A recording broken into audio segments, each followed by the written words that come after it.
It feels almost weird saying this considering my childhood and everything, but actually my room is a little bit messy right now, so I'm gonna keep that. But another year down and another hurricane season in the book, or not another hurricane season. It used to be the case, but another year, another Hurricanes playoff run, and they're wearing these jerseys, which I love.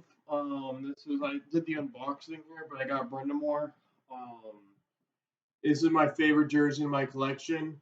Not because it's my favorite Canes jersey of all time, but it's actually this one. But because it's a Rod Brindamore jersey that I grew up watching, I got to because my baby brother is the one that wears my CCM versions of this jersey. So the fact that Canes came back and did this, I can actually wear a Rod Brindamore jersey with the jersey design that he won and lifted the captain and everything.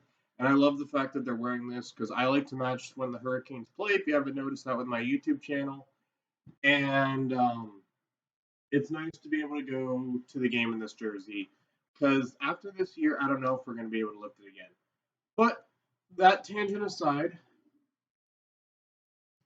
I went to the game last night, which is why the video didn't go up.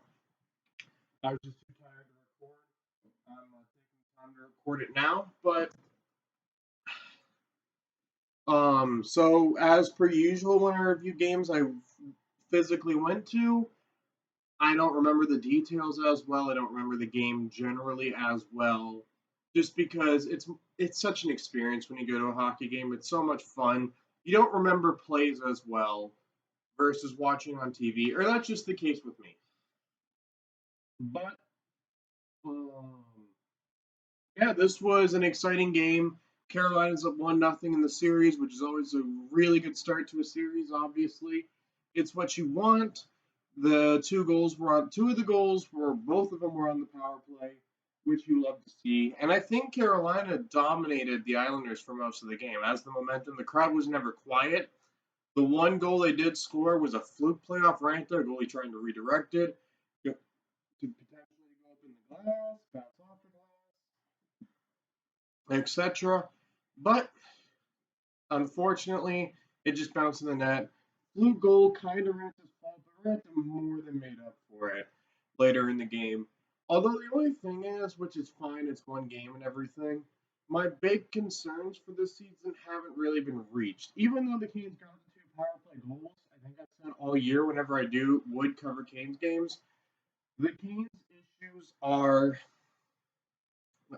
not the power play itself. They have a dangerous power play when they win the faceoff, have possession and are able to score. When Carolina, and I can say this from being in the game, got on the power play, the Islanders were able to ice the puck down, and Carolina came back in. They could not get those clean zone entries in to get set up on the power play, and our power play looked bad when that happened. That's one thing that Carolina, I think, is the biggest weakness in their power play. They have a hard time getting set up after they've had to leave the zone. They consistently do, and I think that continued with this game. However, they did get two power play goals.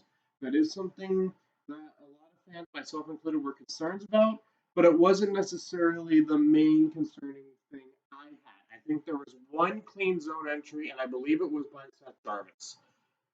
And then the other one is, and it didn't really have a chance to be tested tonight, so it's not a big deal, is it's great to get goals in the first two periods and everything.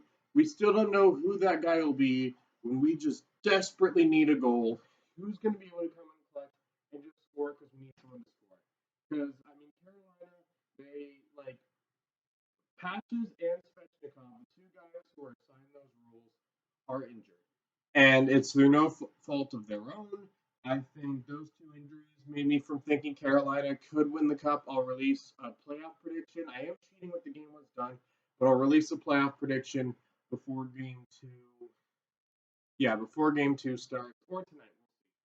But I want to try to get a playoff prediction out there. I have my regular season prediction. A lot of those have been proving wrong. I had Boston missing the playoffs, for example, and Boston has one of the best regular seasons of all time this year. But with Patches and Svech getting injured, I want to be able to see who that is before I think Carolina can win a cup. We haven't had a chance to see that yet. The way Nate has played, it could be him. It could honestly be Brent Burns. Brent Burns had such an amazing game tonight. Almost Hurricane of the game, but he got the second star. So a lot of people were talking about how good Brent Burns was that game. But I mean, he was moving the play up. He played well with Slavin. He was generating scoring chances, actually rushing the puck up very well, quite a bit. Not only did he do a good job quarterbacking the power play, obviously with the 1T goal from Aho, he also kind of quarterbacked the whole game when we were in the offensive zone and Brent Burns was out there. He was able to rush the puck up, make good passes, almost set up Aho for another one-timer. Natchez, I also thought played particularly well. He's a standout. We need him to step up a lot more than he did in last year's playoffs. And in the regular season, he proved me thinking maybe we shouldn't re-sign him wrong. It looks like he's going to continue to do that in the playoffs, which you love to see. I love when a Hurricane I have doubts proves me wrong because, it means they're doing well. But that's just to see. And then for Hurricane of the game, I got to give it to Steven Nason because I thought Nason played an amazing game. He did get the goal, but I think he over delivered. I look at Nason. I know he has done well in net for presence on the power play, but I look at Nason as a great, I guess, fourth liner, even though I think he is good enough to play on the third line just because Foss, Martinook, and Stahl really are just a quintessential third line. So he is a fourth liner right now. I don't think that necessarily is his talent pool. He's not been promoted to second line through injury, and I think he over delivered. And yeah, I mean that's why he's Hurricane of the game. Ranta also played fantastic. I touched on that. He more than made up for the goal that I would say was his fault. But at the same time, he did. I do feel like pointing that out. He did make up for it. I mean, he didn't get beat clean once. The one time he did get beat, it was just a fluke play. So it's what it is. Carolina off to a great start here. Exactly what you want out of a game one win. Hopefully, as the season goes on, the power play clean zone entries will continue. The penalty kill continues to be as fantastic as ever. 5-on-5, Carolina's good. And if they can clean up those clean zone entries, as the playoffs continue, Carolina's in really good shape. 1 down, 15 more to go. See you guys Wednesday and for my playoff predictions of the season and for the game 2 review between the Hurricanes and the Islanders.